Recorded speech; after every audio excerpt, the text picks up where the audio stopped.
ঈদ উল আজহা অর্থ ত্যাগের উৎসব।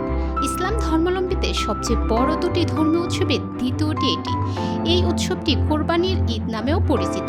এই দিনটিতে মুসলমানরা ফজরের নামাজের পর ঈদগাহে গিয়ে 2 রাকাত ঈদ উল আজহার নামাজ আদায় করে ও অব্যবহৃত পরে স্ব আর্থিক সামর্থ্য অনুযায়ী গরু, ছাগল, ভেড়া, মহিষ ও উট আল্লাহর নামে কোরবানি করে। ইসলামী চান্দ্রপঞ্জিকার ঈদ উল আজহা জিলহজের 10 তারিখ পরে। আন্তর্জাতিক গ্রেগরীয় পঞ্জিকার তারিখ প্রতি বছর ভিন্ন হয়। সাধারণত এক বছর থেকে আরেক বছর 10 বা 11 দিন করে কমতে থাকে।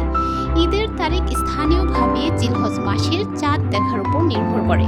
ইতিমধ্যে সৌদি আরবে এই মাসের চাঁদ দেখা গেছে, ফলে দেশটিতে মুসলিমদের দ্বিতীয় বড় উৎসবের তারিখও ঘোষণা করা হয়েছে।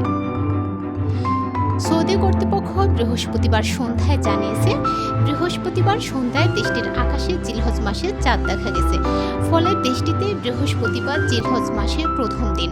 এর মানে হলো সৌদি আরবে আগামী 16 জুন রোববার ঈদ উল আজহা উদযাপিত হবে এবং 15 জুন হবে আরাফার দিন।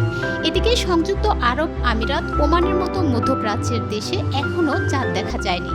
তাই এই দুই দেশে শনিবার থেকে জিলহজ মাস শুরু হবে এবং সৌদি আরবের পরের দিন ঈদ উল আজহা উদযাপিত হবে। তার মানে হলো এই দুই দেশে আগামী 17 জুন ঈদ হবে। বৃহস্পতিবার কাতার, কুয়েত, জর্ডান, সিরিয়া, ইরাক এবং যুক্তরাজ্য, যুক্তরাষ্ট্র ও কানাডায় জিলহজে চাঁদ দেখার চেষ্টা করা হলেও চাঁদ দেখা যায়নি। ফলে আগামী 17 জুন দেশগুলোতে ঈদ উদযাপন করবেন মুসলিম নাগরিকরা। এদিকে Bangladesh, Pakistan, Bharat, Malaysia, Japan, Hong Kong, Brunei সহ অন্যান্য দক্ষিণ এশীয় দেশে চাঁদ দেখা কমিটি বৈঠকের তোড়জোড় শুরু করেছে।